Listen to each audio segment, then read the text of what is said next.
Hello. Hello, Greg. Hi. I've got spotty signal, so I'll stay connected as long as I can. But I may lose the signal, so. Sounds good.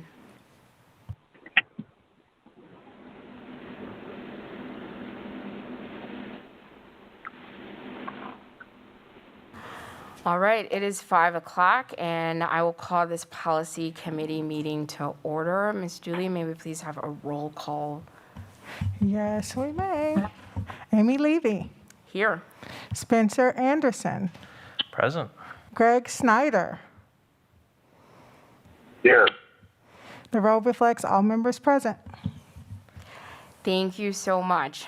Could we have approval of the agenda with flexibility with the order in which we review the policies? So moved. Second. All right, we have a motion and a second. Is there any discussion? Hearing none, all in favor, please say aye. Aye. Aye. Aye. All right, 3 ayes. The motion carries unanimously. Someone willing to offer a motion to approve the minutes from our September meeting? So moved. Second. Perfect. We have a motion and a second for the approval of our September 1st policy committee meeting. Is there any discussion? All right, all in favor, please say aye. Aye. Aye.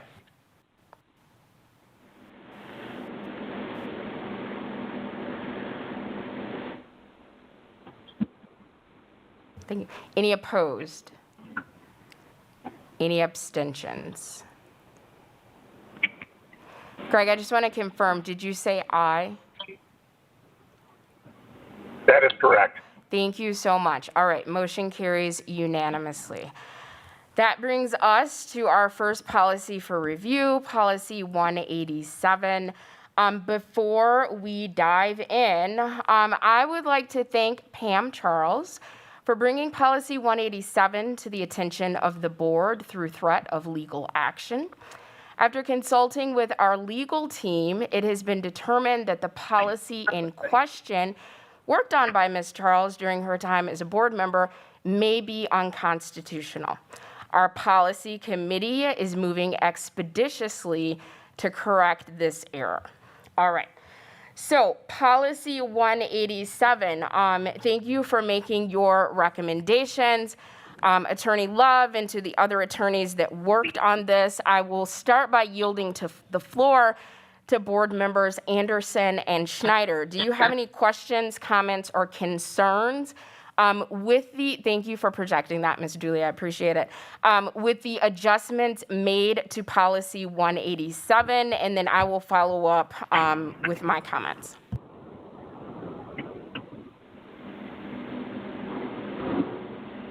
I have no concerns with the changes recommended by the attorney. Thank you so much, Board Member Schneider. Board Member Anderson. I have no comments related to the changes also. Okay, I do just have a question and then a comment. So on page 1 of 2, I'm just curious that persons was changed to individuals. Is there a reason for that change?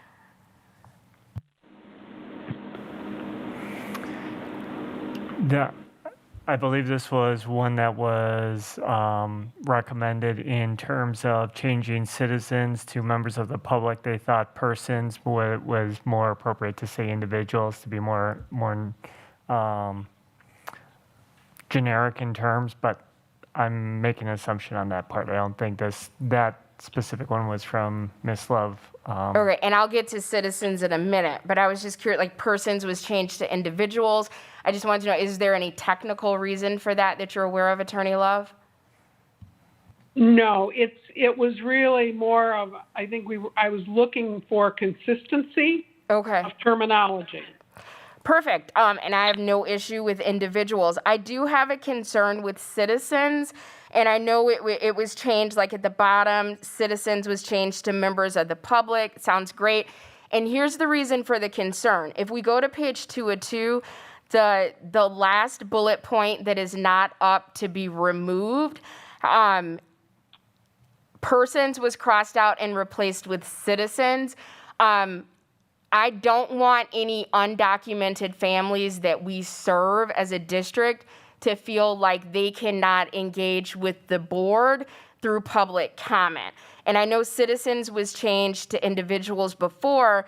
Was this just an oversight, or is there a reason that one still remains citizens? No, that was just an oversight. Okay. And just as a point of explanation, I believe initially the use of citizens was merely pulling that language from the statute. The statute that that directs speaking, the speaking at public meetings uses the term citizen, and so it was just pulled from there. It's not essential to do that. It's not. I mean, there's no basis for no requirement that you copy that language from the statute. I think that's just where it came from, and you're fine changing it to individuals or members of the public or speaker. I think that one was just missed. Okay, thank you so much.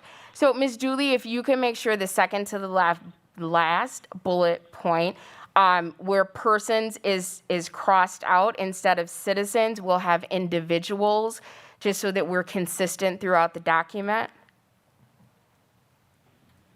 Oh, yeah, go ahead. And then one bullet point above that, it starts off, the board will not debate with a citizen. That should, just saw that. Perfect. Thank you so much for catching that.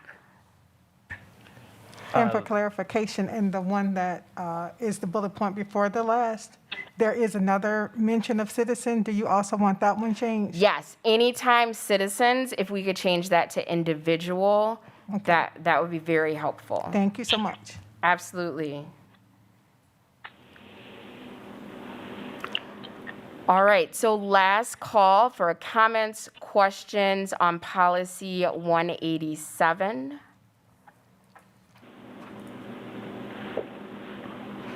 Hearing none, is there a motion to approve policy 187, public participation at board meetings as amended, to be passed on to the full board for further review? So moved. Second. Thank you, gentlemen. We have a motion and a second on the floor. Is there any discussion? Hearing none, all in favor, please say aye. Aye. Aye. All right, the motion passes unanimously. Thank you, everyone. All right.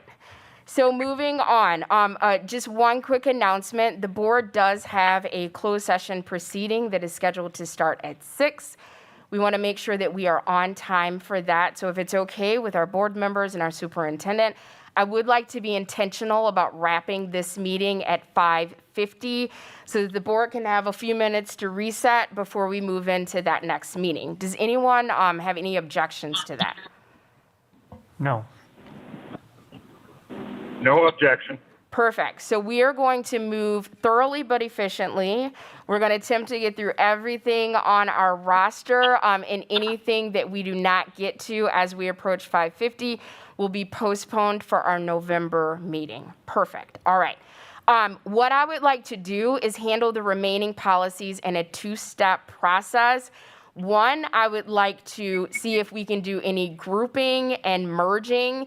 And then once we kind of get a consensus on that, we can delve in and talk about the content in the policy.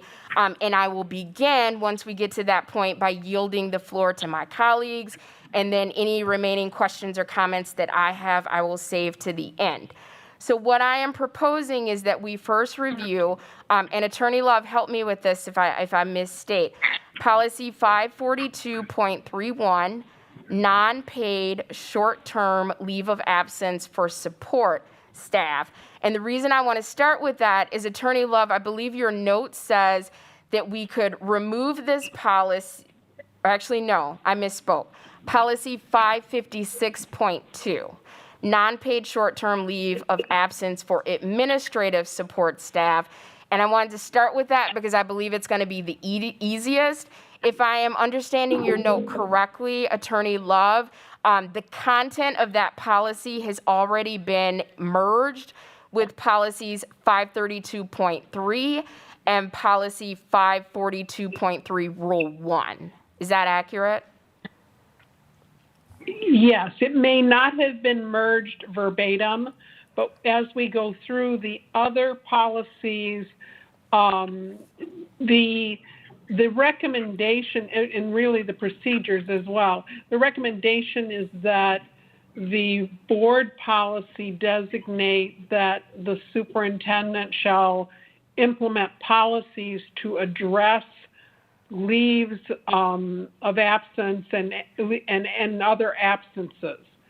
And so the actual process or approvals of any leaves of absence, including these, would be covered under any direction that is taken by the superintendent or recommended in terms of these are the administrative procedures. Okay. And so we should be fine. And I want to do all of the motions at the end because the last time we reviewed in groups, we had approved things and then we tweaked it and we had to go back and reapprove. So if I am understanding you correctly, 556.2, the main content in that has already been dispersed with the proposals between policies 532.3 and policy 542.3 Rule 1. So in theory, that one is okay to eliminate because the content has been moved elsewhere. Is that accurate? Correct. Okay, perfect. Now what I would propose that we look at next, so we're just going to put a pin in that one, policy 542.31. Now your note said remove this policy and add the content to policy 542.3 and policy 542.3 Rule 1. Has that happened yet, or do we need to look at that content and decide what goes where? No, I believe that the content here is addressed, again, in the directives that will actually be in 542.3, because I think 542.3 Rule 1, I think is that the one? Just a second, let me look at that one. I know. That's the administrative procedure one. Right, that's the one that is procedure and therefore should be basically eliminated. So, so with that assuming that you agree with the recommendation on 542.3 and 542.3 Rule 1, then this policy would be complete. I mean, it would be eliminated. Okay, so it's the content has already been dispersed to that policy and that rule. So this could be treated like 556.2 and eliminated without the loss of content. Is that accurate? Correct. Okay. I promise this is all going to come together, everyone. Okay, so we're going to put a pin there.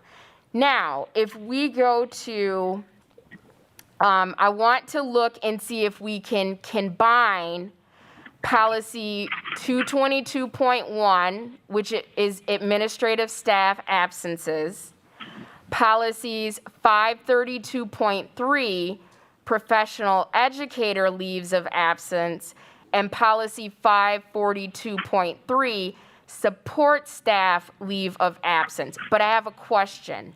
One, is there a reason that's not obvious to me why they should be separate? And two, for the administrative staff absence, is there a reason leaves are not included? Let me answer the first question. I think combining them would be fine. The reason you have 3 separate policies, I believe, is because of the history with collective bargaining, Okay. where you had contracts that you were then going to reference or that were relevant to those policies. Now that doesn't impact the provisions of these 3 policies, so I would suggest that combining them would be a good idea. Attorney Love, that was super helpful. So Dr. Kieser, let me just check. Is there any objection from the administrative perspective of combining policy 222 or 221.1, 532.3, and 542.3? Do you have any objections to that? I do not. The only thing we'll need to make a note of is 222 being in the 200 series, where the other 2 are in the 500 series. 221.1? 222.1, the administrative staff leave. Thank you. Yep. Yes. We'll just have to make a note of that in terms of when administrators look for that in our policy, we'll have to reference where that is. Okay. Is that a significant enough reason, and I'm asking Dr. Kieser and Attorney Love, to have administrator staff absence separate so it can remain in the 200 series, and then we combine professional educator and support staff leave of absence, and then those 2 policies would merge and reside in the 500 level series? That just make it a little bit cleaner for in searching. In Okay. essence, they would be virtually identical policies. Okay, so before I ask for board member input, let me ask this again. Is there a reason that policy 222.1, administrative staff absence, does not address leave as is done with professional educator and support staff?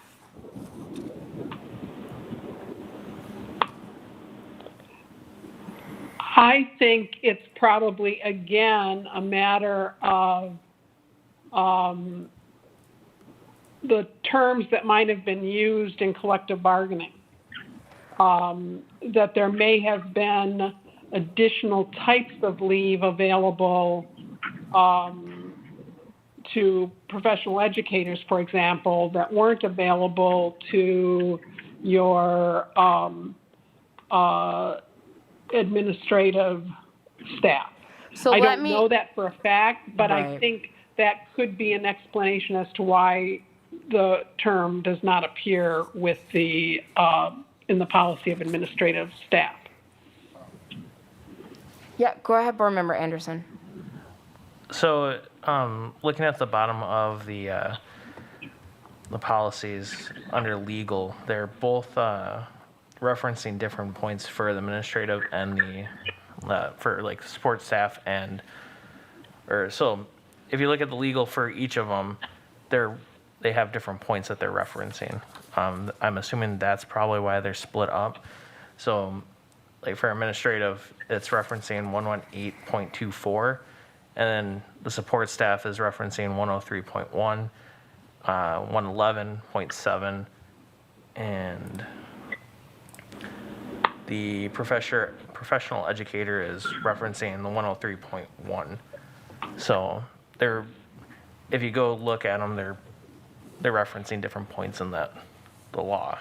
So Is that a moot point? Is that connected to contracts and bargaining, or is that a separate issue, Attorney Love? I think the 103, you said it was 103.1? correct. That comes out to family or medical leave, and then it's also referencing 111.7, which is municipal employment. Yeah, which would tie into collective bargaining. if I could make this suggestion as you move through this, is if you could approve the policies after we get through them, if you could approve the policies with the proviso that the legal and other references would be verified and corrected as necessary. Absolutely. I'm just making myself a note.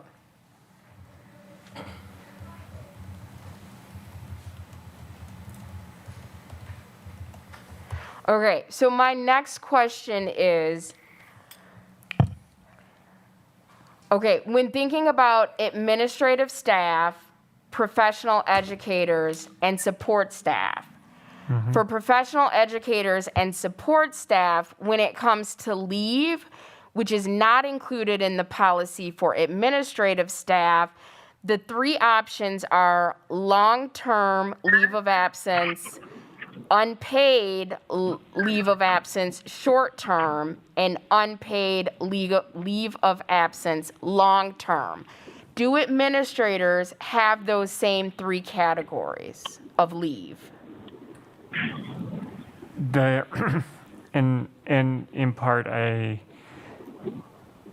believe they do. I will have to double check with the HR staff just to be certain of that. However, the administrators are not able to unionize, and so the language at the top of 542 and 532, where the language here was almost drafted out of the collective bargaining agreement. That's why the language are very similar, with the exception of that. All employees are able to get FMLA leave, leave without pay, and so forth. In terms of long or short, I believe that is just a matter of degree, and I think it's a moot point, because if they can either take paid time off or time without pay or FMLA. Those I know everyone has the ability to have. But it sounds like the difference might be like sabbatical, if someone wants to take a semester off. So let's do this. And that's addressed in the employee handbook. So that wine is sabbatical and all that is explained in the employee handbook already. Okay, so let's do this. Board members Schneider and Anderson, please let me know if you are comfortable with leaving policy 221.1 in that 200 series, and we haven't even gotten to content yet, so you didn't miss that part. We haven't gotten there yet. And then merging policy 532.3, professional educator leave of absence, and policy 542.3, support staff leave of absence. Are you okay with merging the latter of the two?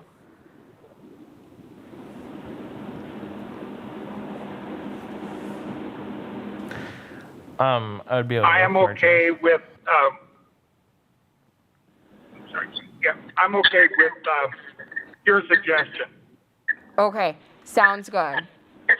I'm also okay with that suggestion. Okay, so let's address nomenclature, and then we can get into content, if that's okay with everyone. So for policy 532.3 and policy 542.3, we're going to merge those two. What is the number of that? Because my proposed name is, just keep it simple, professional educator and support staff leave of absence. So we just merged them. But what number would make sense? I can consult the WASB guidebook to see if they have a recommendation for us. Otherwise, I would pick the higher of the two numbers just to consolidate. Okay, Attorney Love, do you have any?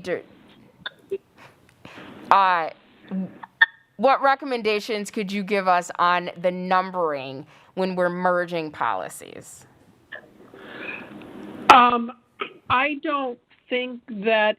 I mean, I think it doesn't matter. It's what works best in terms of the numbering that goes on. So if you go to the first one, but you probably want to reference either within this policy or somewhere where there's a cross-reference as to what policy it used to be, or that is there a record of policies that are eliminated? I think that was discussed previously. There is.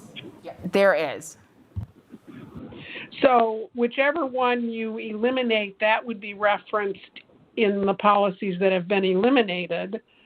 And then you would just be incorporating whichever one you eliminate in the other, in the new policy. Okay, so to make sure we're all on the same page, we are keeping policy 222.1, administrative staff absences. We are merging 532.3 and 542.3. I put policy number pending, but it will be in the 500 series. And then the proposed title for the merged policy will be professional, educator, and support staff leave of absence. And I also have in my note to whichever policy number is eliminated to reference that policy number in the policy that remains. Did I miss anything?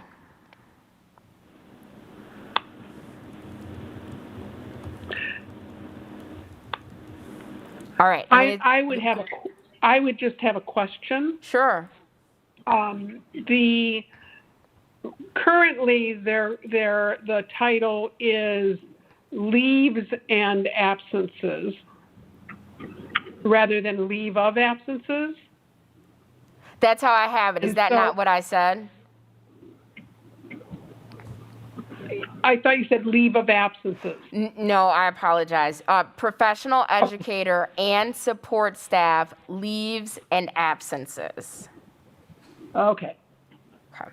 That answers my question. Okay, perfect. Unless there is anything else, I want us to look at the structure of that second group, the rules, and then we can dig into content and see how far we can get. All right. So that would leave policy 222.1, rule 1. And Attorney Love, I know you put in your note that this could be, let me pull it up.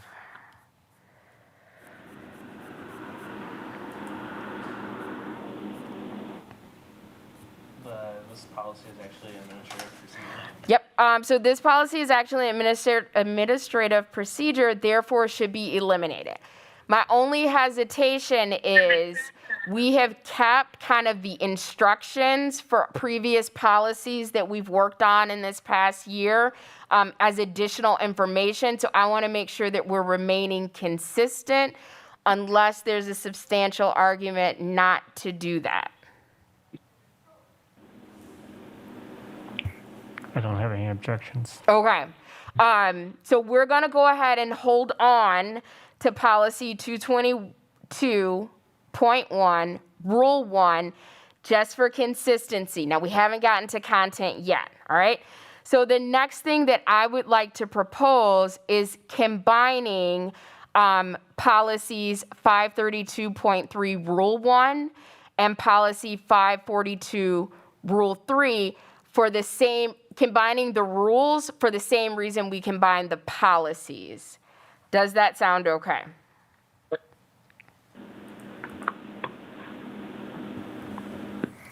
Yeah, I mean, that would be fine. Okay. And I am just going to put That this. sounds good. Perfect. Thank you so much, Board Member Schneider. So I'm going to put the same note that we did for the original policies that says policy number pending. So whatever policy number we decide on for that first group, this will just be the rule 1 of that policy. Does that make sense, Dr. Kieser? All right. And then the name will be Procedures for Reporting and Processing Administrative Staff and Support Staff Leave of Absences. Wait a minute. Can you repeat that? Hold on, let me let me work through that. Okay, so rule 1 is guidelines regarding professional educator.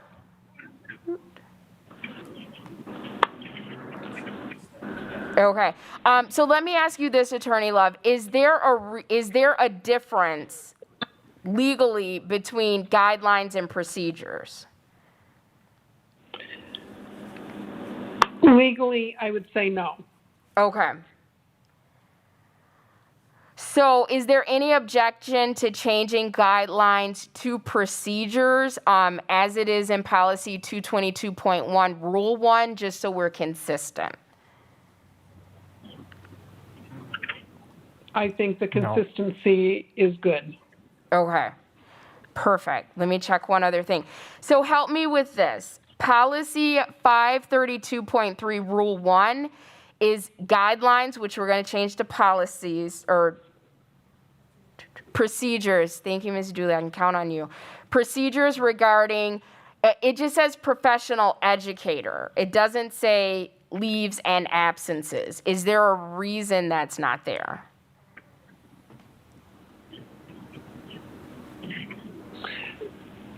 Are you saying that's in the title? Yep. So currently what it says is policy 532.3 rule 1 guidelines, which we're going to change, regarding professional educator. Was that just left off in that policy? Does anyone?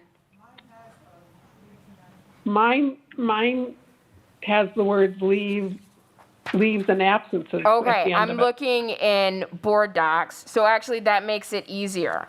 So we will have policy number to be determined, rule 1, and it will be procedures regarding professional educator and support staff leaves of absences.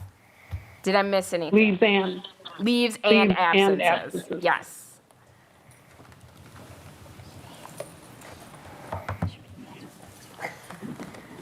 All right. So we have completed our groupings. Let's see if we can dive into content, and I am mindful that we have 19 minutes. We are not going to rush, but we will be efficient. So let's go back to policy 222.1, which is remaining that. I will yield the floor, starting with Board Member Anderson. Do you have any questions or concerns of the content in policy 222.1, administrative staff absences? I do not. Okay, Board Member Schneider. I have no concerns at this point. Okay, so I have a couple questions. So the strikeout, as it says, a staff member becomes sick with a pandemic disease. So this was adopted in 1980 and last revised in 2009. So are we, and this is just purely curiosity, in 2009 we were forward thinking enough to have procedures for a pandemic disease? Apparently, and my recommendation would be for consistency's sake, if we're thinking about the language across the grouping, it's not stricken in as a header in the other two, so I would recommend that we reinstate that header. Okay, I'm impressed, and I have no problem with that. If there are no objections from other committee members, Ms. Dooley, if you could undo the strikeout, and we're going to keep that and kind of pat that past board on the back for being forward thinking. Couple questions.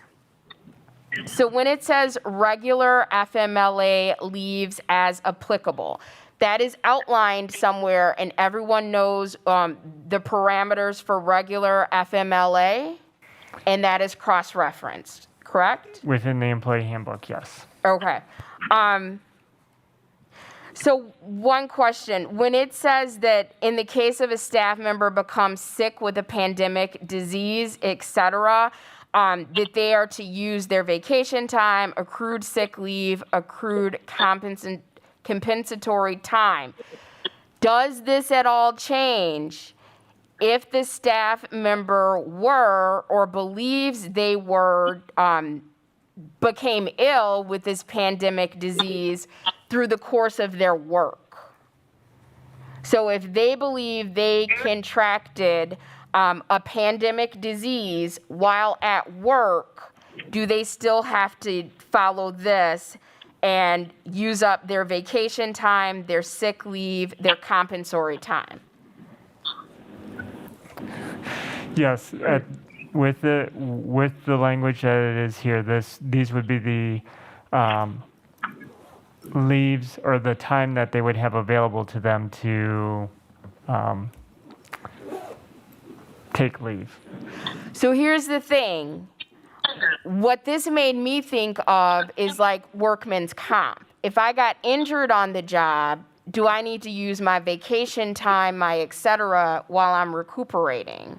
I don't know the answer to that. Someone, I don't know the answer to that either. Attorney Love? Generally, what happens with workers' comp, it depends on, first of all, if you're out for a single day or multiple days. And workers' comp will generally take a period of time before they determine whether to approve the comp. If it's approved, then any time that they would have been charged pending approval would be reinstated. And if comp begins paying pending approval, then ultimately, if it's denied, then they work out the comp shouldn't have been paid in the first place, and in order to compensate for the leave, the time they were off, they would be charged their time. So I have my next, I'm sorry, go ahead. So I was going to say, if you want to address that in this policy, we could add language that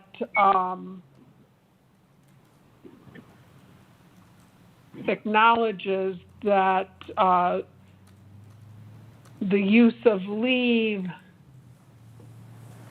may be adjusted for work-related illness. Well, or disease. It says disease. I don't know. Okay, so I don't know if I'm committed to advocating for that. I have a question first. Let's just replace pandemic disease. Okay, let's just stick with pandemic disease. If you were injured at work, you know where that injury happened. If someone contracts a pandemic disease, since we can't pinpoint where that contraction happened, can that be treated as a workman comp issue? If yes, I think we need to address it. If no, then we wouldn't be able to, would we? Well, I would say that, for example, with COVID, it's difficult to establish that a case was contracted in the workplace, depending on an individual's other potential exposures. There have been some cases in police and fire professions where individuals early on, where people were restricted in their activities, if those individuals were treating COVID positive, because they're, especially with the fire, if they're paramedics, if they were treating individuals that were COVID positive, it could be that the workers' comp insurance carrier would say that they were able to determine that the exposure occurred in the work event. And if they are able to determine that that's where the exposure occurred, then they would approve the comp. It's less likely to occur now because there's so much, because activity has opened up. People are now interacting more, and it's hard to say that that an individual's only exposure might have occurred in the workplace. So, Attorney Love, do you think it's prudent, because this is general, it says pandemic disease, and so we can't know if we are in a more open space like we are now, lots of additional movement outside of work, or if we would be in a more restricted space when this policy is needed? Would it be prudent to add some language about if it could be reasonably determined where the pandemic disease was contracted, and then talk about workman's compensation? And so what I'm actually asking is, do we need to press pause on this to explore that option and then bring it back to make sure we get it as right as we can?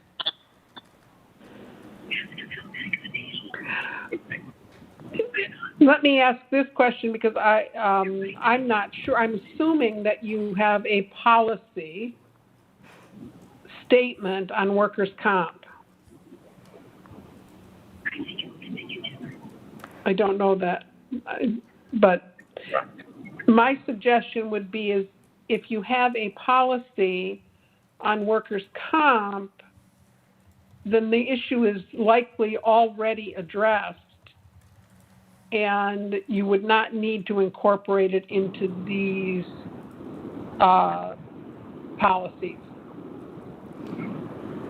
So it looks like, just in a cursory view, policy 532.22 and policy 781, and then policy 830 rule 2 all have some reference to workers' compensation. So this is what I'm proposing. It is 5:41. We have 9 minutes remaining. How do other committee members feel about giving the administration time to review those policies that integrate workers' compensation, and then compare that against policy 222.1 when we're talking about pandemic disease, and potentially, if they deem it's appropriate, craft some language about if it's reasonably decided, or whatever the legal language might be, where the pandemic disease was contracted, then we will follow our workman comp procedures and then make sure that we're cross-referencing the appropriate policy. Does that sound reasonable? That does, and our workman's comp policy is 532.22. Okay. Thank you. When I put in the search, it pulled up all three, and not having a chance to look at them, I just wanted to list all that came up. All right, so let's recap. We have done good work this evening. We approved policy 187, public participation at board meetings, so that is ready to go on to the full board. We have decided to, but not officially done yet, eliminate policy 556.2 and policy 542.31. So let me ask this. Since we're not ready to approve the remaining policies yet, do we want to hold off on the official elimination of those policies until the other ones are in place so there's no gap? Dr. Kieser is nodding his head yes. All right, so our plan, which we I agree. thank you so much, Board Member Schneider, is to, at our next meeting, eliminate policy 556.2 and 542.31 because the content of those policies are now being shifted to other policies. We will maintain policy 222.1, administrative staff absences. We're going to look into that, and the administration will work with Attorney Love to make sure that we have our bases covered with potentially including workman's comp language. We're also keeping policy 222.1 rule 1. We are going to combine policies 532.3 and 542.3. Dr. Kieser is going to work with WASB with the nomenclature for that assigned number. So we're going to have that policy number to be determined. It will remain in the 500 series, and the title will be Professional Educator and Support Staff Leaves and Absences. We are also going to combine policies 532.3 Rule 1 and policy 542.3 Rule 1. And whatever that new policy number is, this policy will have the same number with the addition of Rule 1. Is there anything that I've missed? And Ms. Dooley, do you need me to repeat anything? Okay, perfect. Did I miss anything? Okay, so let me head back to our agenda.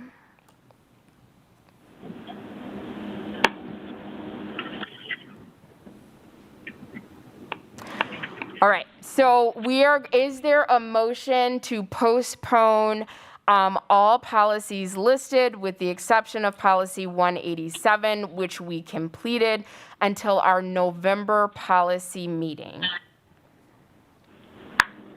So moved. Second? All right, thank you, gentlemen. There is a motion and a second on the floor. Is there any discussion? Hearing none, all in favor, please say aye. Aye. Aye. Aye. All right, I counted 3, so that motion is approved unanimously, which brings us to our next meeting date. Our next policy meeting for November is going to shift. It will not be on November 3rd. It will be moved to November 17th.